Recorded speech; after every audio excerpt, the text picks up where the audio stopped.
안녕하세요. 그림일 가족 여러분. 오늘 화요일 아침. 네, 우리 지난 주일 이렇게 부활절 예배 드리면서 이렇게 기쁨과 감사가 있었던 참 기억에 남을 만한 참 귀한 날이었습니다. 여러 곳에서 또 여러 가지 모습으로 수고하고 애써주신 모든 분들께 다시 한번 진심으로 감사드립니다. 자, 그런데 부활절은 한 번의 이벤트가 아닙니다. 하루 그냥 참 기쁜 날로 끝나서는 안 됩니다. 부활절 이후의 삶도 너무나 중요합니다. 우리 주님의 부활을 믿으며 우리는 부활을 향해서 달려가는 사람들이기 때문입니다. 앞으로의 시간들 동안 부활의 증인으로서 그렇게 각자의 삶의 자리에서 귀하고 또 아름답고 존귀하게 살아가실 수 있기를 간절히 기원합니다. 자, 오늘 저희는 누가복음 4장 우리 25절에서 27절의 말씀으로 함께 오늘 이 아침을 시작하도록 하겠습니다. 누가복음 4장 25절에서 27절의 말씀.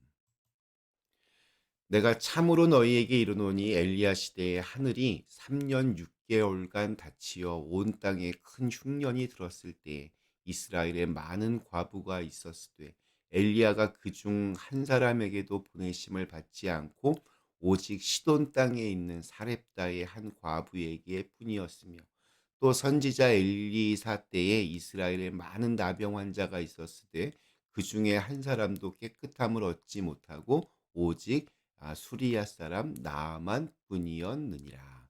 아멘.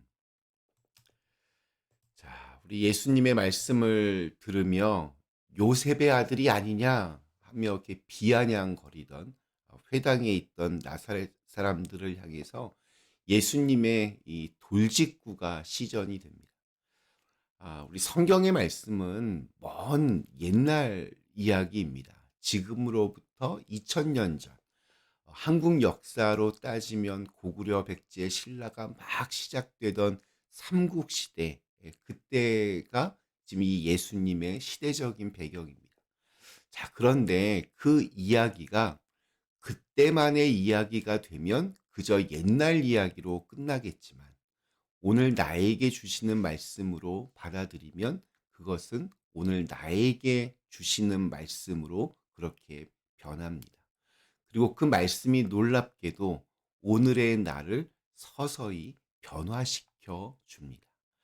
우리가 이렇게 아침마다 말씀을 묵상하는 이유이고 또 매일같이 성경을 읽는 이유입니다.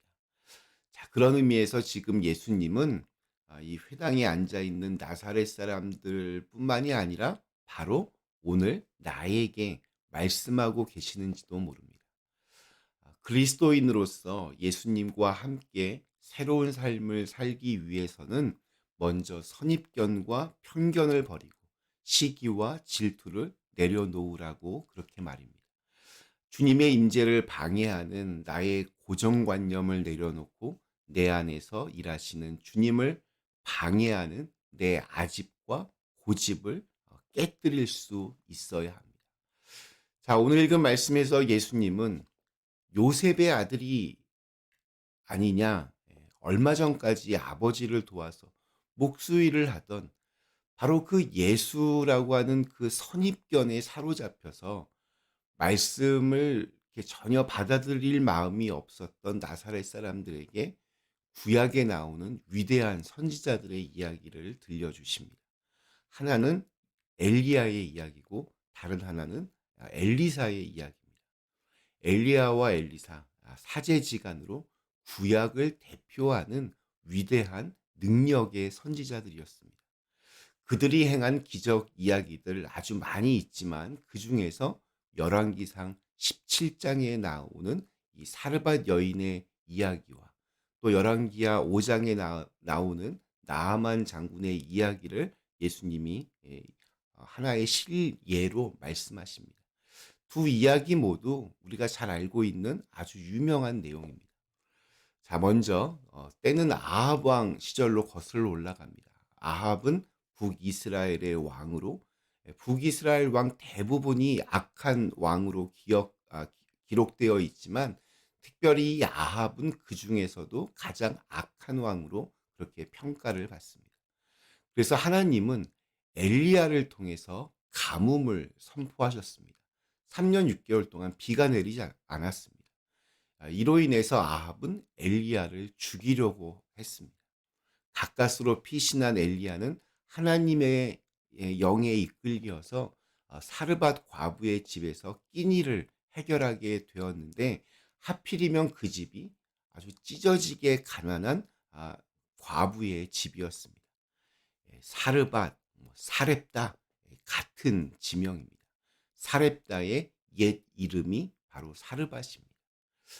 먹을 것을 달라는 이 엘리야의 말에 그 집에 있던 과부는 집에 남아있는 조금의 이 양식을 마지막으로 아들과 함께 먹은 후에 우리 둘이 다 죽을 작정이었다라고 그렇게 말을 합니다.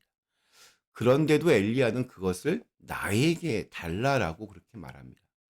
결국 이 여인은 남아있던 마지막 양식을 엘리야에게 내어줍니다.